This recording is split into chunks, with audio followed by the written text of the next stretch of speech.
Good morning, everyone. Welcome back to the Seasonal Storm. My name is Jess. It is bright and early, emphasis on bright, here in northern Nevada, and we are getting ready to make some more fall DIYs. Today I'm making a absolutely massive door garland. This will be going at the store at Circle S in Gardnerville, Nevada, which is owned by Bailey and Justin Schlag. If you are interested in seeing me convert the whole store to fall for our retail fall season, that video will be coming out on Sunday upcoming. So I invite you all to stay tuned for that. But in the meantime, let's get started. See you in a second.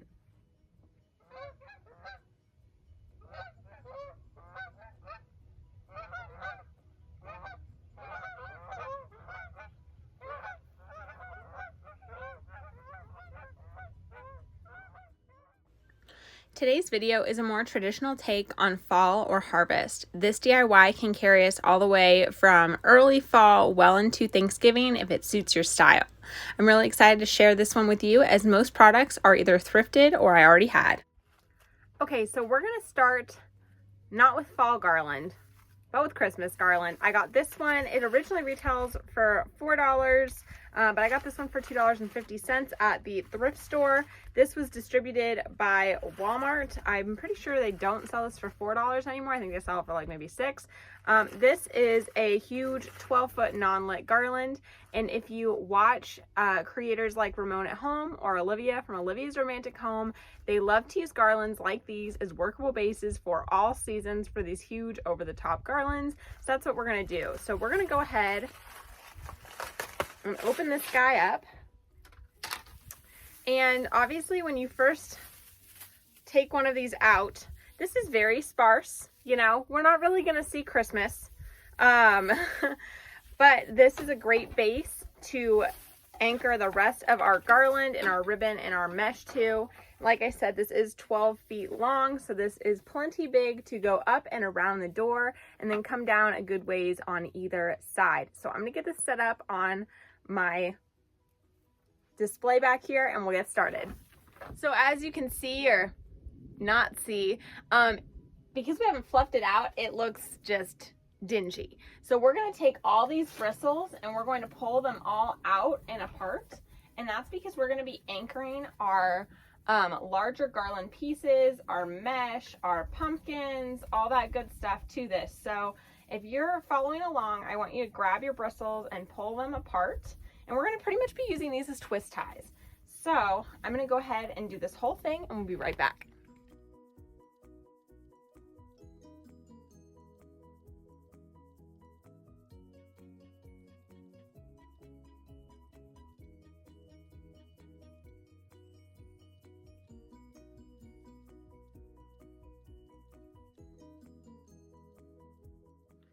So now that our garland is fluffed up, the next thing I'm going to do is add Deco Mesh. This is the Crafter's Square Deco Mesh in this like brown and then kind of a candy corn color. This will really work well all the way from fall through Halloween and into our Thanksgiving season. So we are likely going to have to use 2 rolls because these are, oh, there's 5 yards. We might only have to use 1 roll. So let's just get started and see where we go. So we've opened our Deco Mesh, and I see all sorts of florists do this all the time. Don't worry about trying to hold on to this thing, just drop it on the floor, and you're gonna take a little handful and make little poofs. And I like to start in the middle, so I'm actually gonna unroll my whole roll, all of it. And we are just going to get started.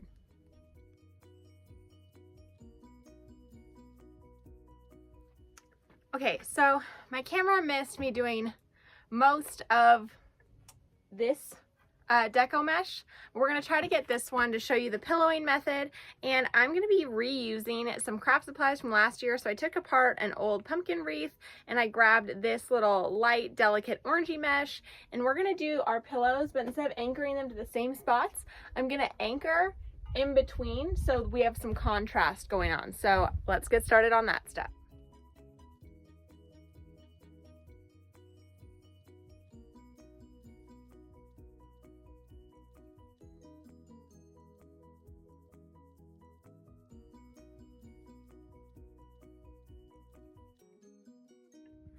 Okay, so now that our Deco Mesh and our tulle are on, I'm going to add some of these garland pieces with some more Deco Mesh and tulle from last year first, before I start adding any more garland, just to see where we're at. So we're going to go ahead and we're going to add those now. Same twist tie on method.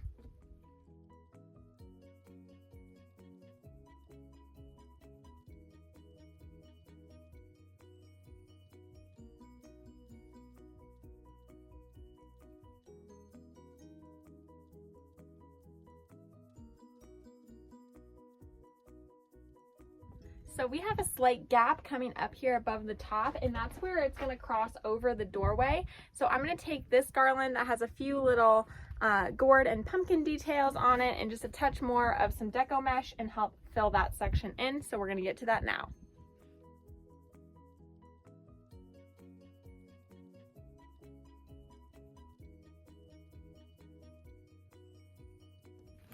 So next up, before I start making some custom picks, I pulled this bow off that pumpkin I had made in the past too, and it just has some glittery ribbon and this plaid ribbon and then some long strings of just plain orange. And I'm gonna randomly just tuck this in here somewhere because I'm gonna make a few more ribbons. So I think I'm gonna put this one in the middle and then do a few other bows throughout. So we're gonna stick this on, and it's looking like our middle is gonna be right here amongst these leaves. So I think I'm gonna do it maybe a little off middle, off-centered, if you will, and go right here.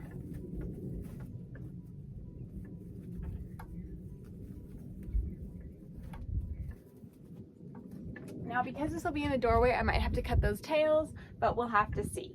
So our next thing we're going to do is we're actually going to make some pumpkin picks.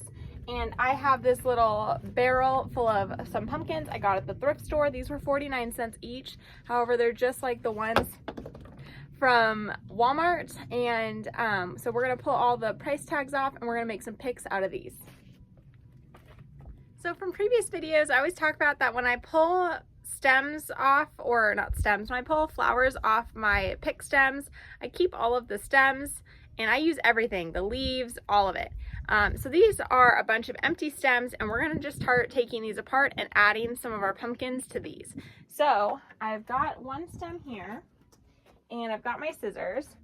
So I'm gonna go ahead and take this big gourd. It has the Goodwill sticker still on it. So we'll just go ahead and remove that. If you ever have a hard time getting a sticker off something, just hit it with a hairdryer and they just melt right off. So I'm gonna take this piece, and because these have wire in them, they're pretty sharp. However, sometimes it can take some maneuvering, and we're just going to add it into our gourd. And if you need to, you can also put just a touch of hot glue on the back of these and just kind of seal it in place. But there we go, we have this, and I think I might want to add 2 pumpkins and then maybe a sunflower or 2. So I'm gonna add another pumpkin down lower, a smaller one. And then I'm going to grab some of my fall florals and add those to the tops. So I'm gonna grab an orange and yellow sunflower.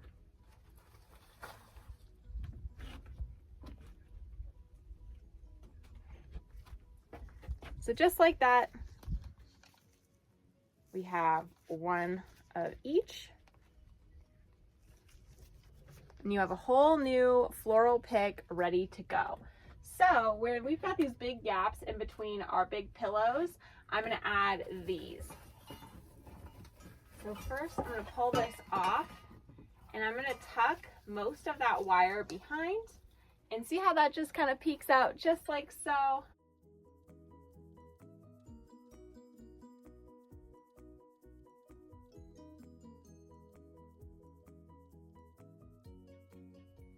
And there you go, your custom pick is nestled in just perfect. So we're gonna go ahead and make another version of that same pumpkin one, and we'll be right back.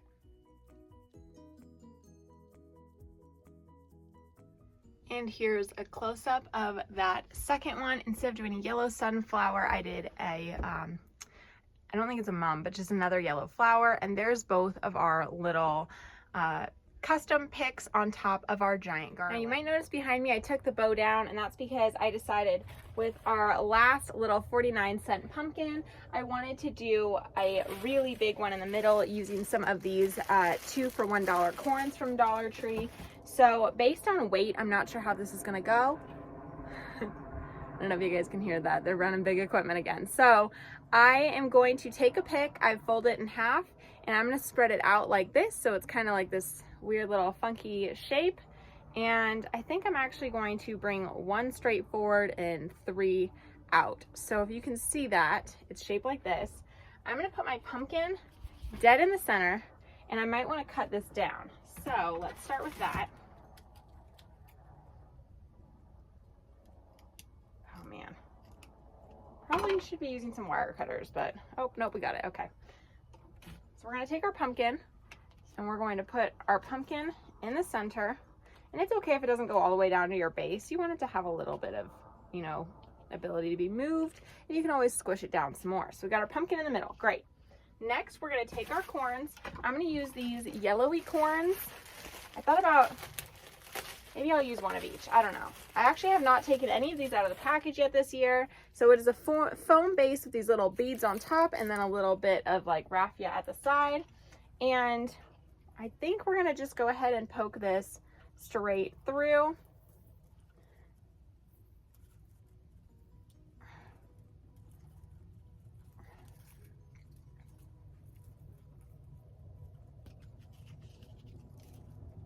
Okay, so we got this going so far. Now, I think I am gonna go ahead and cut this one down just like I did the other. Just so we're not being totally ridiculous out here.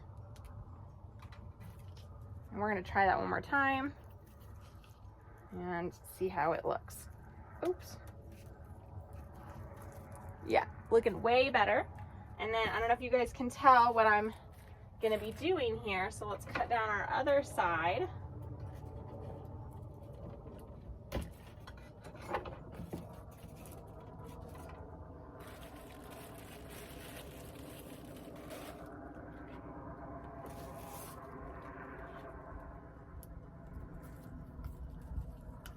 Go ahead and poke this one through as well. Okay, so we've got our center. Yeah, that looks really cool actually. And I'm gonna take our bow, and I think I'm gonna put our bow over the top.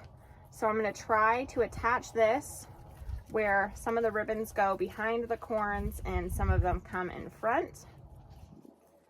Trying to do this where it's able to be seen is more challenging than it looks, trust me.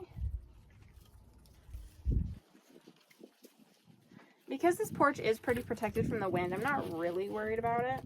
Not my porch, the store's porch. But we will try to keep it as secure as possible. So I'm going to take my pipe cleaners on the back of my bow. Oop, I almost dropped the whole thing. And we're going to really tightly anchor our bow. And we're going to attach it to our center. So I probably can't do this on camera, so I'll be right back. And there we have it. Whew, I'm winded from that, but the top of our wreath with all of our special custom picks is all done.